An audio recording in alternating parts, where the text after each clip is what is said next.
OCD Radio, Fighting Back Together, available exclusively at www.youhaveocd.com.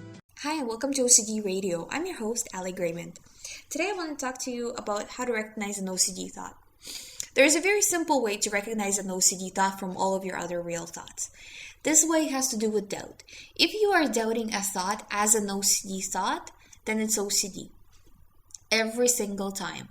So how do you know you're doubting it as OCD? Well, maybe you're checking out some of the OCD websites. Maybe you are reading self-help books on a particular subject. That means that you are dealing with an OCD thought. Also, if it has to do with the past or the future, or it has to do with reassurance, you will see that no amount of reassurance is enough. So, your doubt doesn't change no matter how many people tell you it's OCD, no matter how many books tell you it's OCD. You will still have that doubt. And that doubt usually, not all the time, but usually it's 1% out of 100.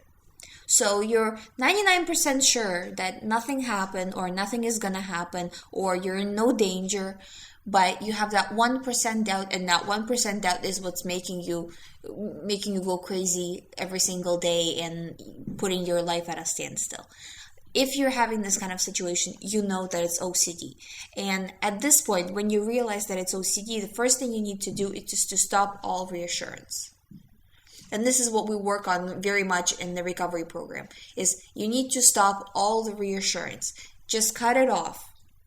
And you can do it in steps. You can do it right away. Usually people do it in steps. So say if you were seeking reassurance in whatever way, you can do it from research online, asking other people, looking within yourself, reading books. It doesn't really matter how it happens. The point is you are reassuring your mind that the feared situation is not dangerous for you in whatever way it can be. And your mind reacts to it in the way that, well, you're reassuring me, that means the situation is potentially dangerous, so I'm going to send you more of these thoughts. So essentially, you are making your OCD worse. And that's what we work on to fix when we do the OCD recovery program, is that we work on getting you from doing a lot of reassurance to doing almost no reassurance. And then most of the time, once the person is doing very, very little reassurance, they can go and do it on their own. They don't really need anybody else's help. But if they're seeking reassurance 24 hours a day, they're not able to do it on their own. So the doubt and the reassurance are two big things. And another thing that's huge when it comes to OCD is obviously the feeling of doubt or the feeling of anxiety. If you are having an anxiety attack, basically, if you can't focus on anything else, then it's definitely an OCD thought.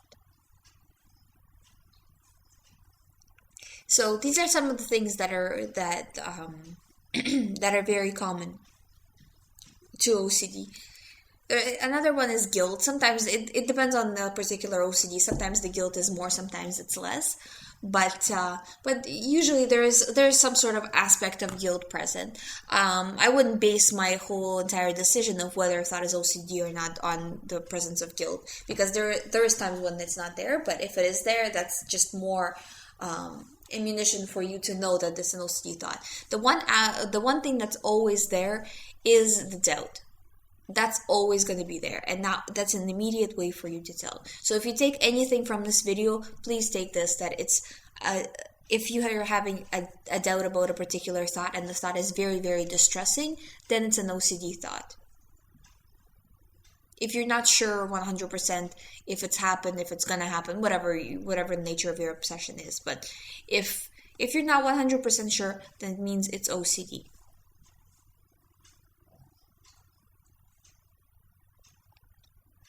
In your particular case. So, it doesn't work with, for example, you're not sure about some sort of an irrelevant thing. This works for your particular theme. So, for example, if your theme is HIV OCD and you're having doubts about that, then it's definitely OCD. But if your theme is HIV OCD and you're having doubts about something else, then it could be whatever. So we're talking about your particular theme. Of course, you also need to know that themes sometimes do switch. So if you see a pattern of you getting obsessed with something else, it can easily be the new theme. But you will see that you are getting obsessed about another thought.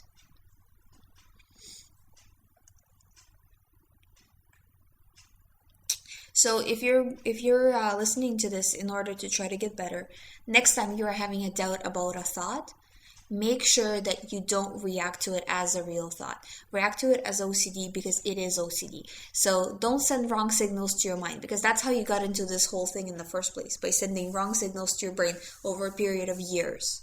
So now you need to send the right signals, meaning that you need to view these thoughts as only OCD and as nothing else. And then your brain will correct itself. Because the brain will correct itself in a very short amount of time, actually surprisingly short. So I see people go, and myself too, I see people going from very extreme, very severe type of OCD to almost nothing in a very short amount of time, just because they have changed how they're viewing this thought. And what we do in the recovery program is every time the person wants to seek reassurance, instead of seeking reassurance, they contact me and we go over all of these things again and again, because it's repetition. Everything is repetition. You need to start repeating the right patterns and stop repeating the wrong patterns, and only then you will recover.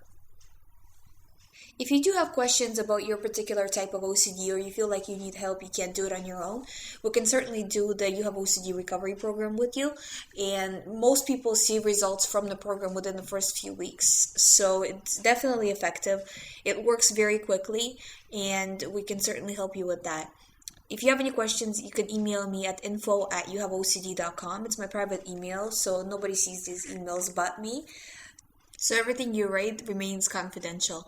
If you have any questions, let me know, and thank you for listening. Have a great day.